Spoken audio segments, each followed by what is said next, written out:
Hi there, I'm Jerry. Let me share with you something that most people on earth just don't know. And the reason why they don't know is because they haven't sought to find the answers for it.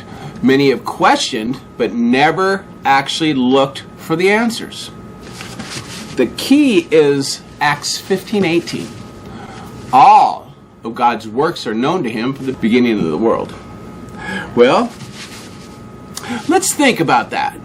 If God knows all his works, that means he already knows everything that's going to happen. Because God has a purpose why he created the material realm, he had to know everything that's going to happen. Otherwise, things could happen without his knowledge of it and could get out of control. But see, God, who is omnipresent, knows everything. So, with that knowledge, we have to also look at Job 42:2. I know that you can do all things, and no purpose of yours can be thwarted.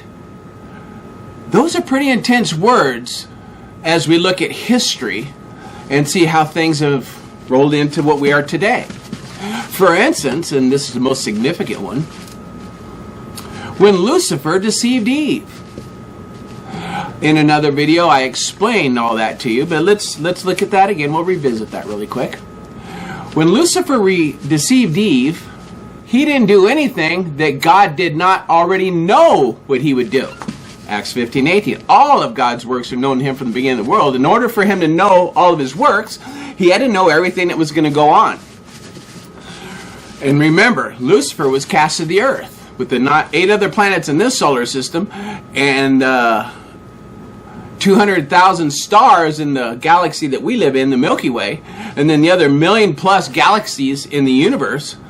Obviously, God cast him to this planet for a specific purpose, and that is the ingredient to ensure the fall. But why would God want man to fall? Well, let's look back then. Remember, God can do anything. He's eternal, but he gives a free will to all he creates. And if he gives a free will to all he creates, that means the inevitability of all things opposite of him, would one day materialize into reality. Well, God knew that. He could just zap it away, but with the free will, it could happen again. So in God's infinite knowledge and wisdom, what he did, he concocted a plan. It's his grand plan to do away with evil, to do away with everything opposite of him.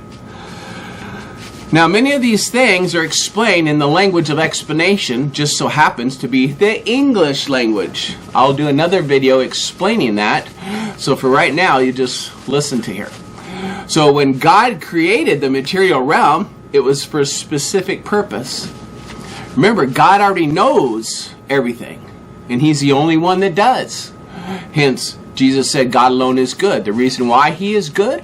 Because he's the only one that knows all things. So therefore, how can anything be good other than him? Because he is the only one with all the knowledge of everything. So when we look at all the situations that we befall, or that befall to us, we see a beginning and an end of things. So throughout the Holy Bible, when it says God did this or he changed his mind here, well, actually, he didn't change his mind. He already knew what would happen. But for the author writing it, it appeared that way. And for God to do certain things, he could already know the outcome if he did something or said something, because he would already know what they would do. So that's why he had to do that, because it curved it back to where he wanted it to go. You know, the direction of his grand plan to fruition. So let's look at the situation here. Almighty God is perfect, and he's a spirit, lives in the spirit realm. And if he lives in the spirit realm, obviously it must be better than the material realm. Otherwise, he would live here. And he doesn't. So obviously, the spirit realm's better, and that's our destiny to begin with. Although he will keep the new heavens and the new earth. And we don't know exactly how that's going to work out, but that's none of our business yet. We don't need to know. We have to get through this first. But God had to do away with evil. How could he do away with evil unless he just zapped it? Well, he could have zapped it, but then it could rematerialize. But God did a little bit more of a foolproof plan, so it would be gone forever. In this material realm, God created parallels so they could explain things in heaven and what he's doing here on earth. On earth, the most destructive force is water. Even an earthquake can't destroy lands everywhere unless there's a big tidal wave of water going there to do it. Water is the most destructive force on our earth. And God created man on earth. So to draw a parallel there, the most destructive thing to goodness is evil. So God gave us a clue here. In order for man to hold back water, in this language of explanation, we need a dam. And that holds back massive amounts of water. Well, God needed a dam of knowledge to hold back all the evil. So therefore, God created man and named the first one a dam.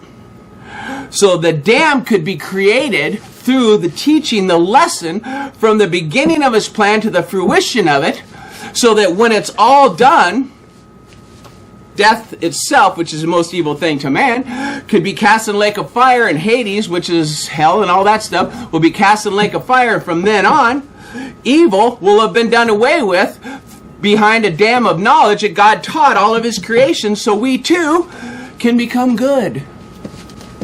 It's simple, really, if you look at it. I don't know why no one has seen this yet, but it's there. It's all true. So if goodness is going to reign forever, there'd have to be an elimination of evil. But how could there be an elimination of it with the existence of a free will unless God taught us exactly what evil is as he knows it? The only way we know what good is to know what evil is, so we can differentiate between the two and separate them. If you remember, the very first thing that God did was separate light from darkness. Light meaning good, darkness meaning evil. That was the very first thing he did in the Holy Bible. Anyway, so now I think I've given you a clue at what's going on here and why God created man to begin with. Pretty simple, isn't it? Well, God bless you guys, man. I'll see you guys later, and keep smiling.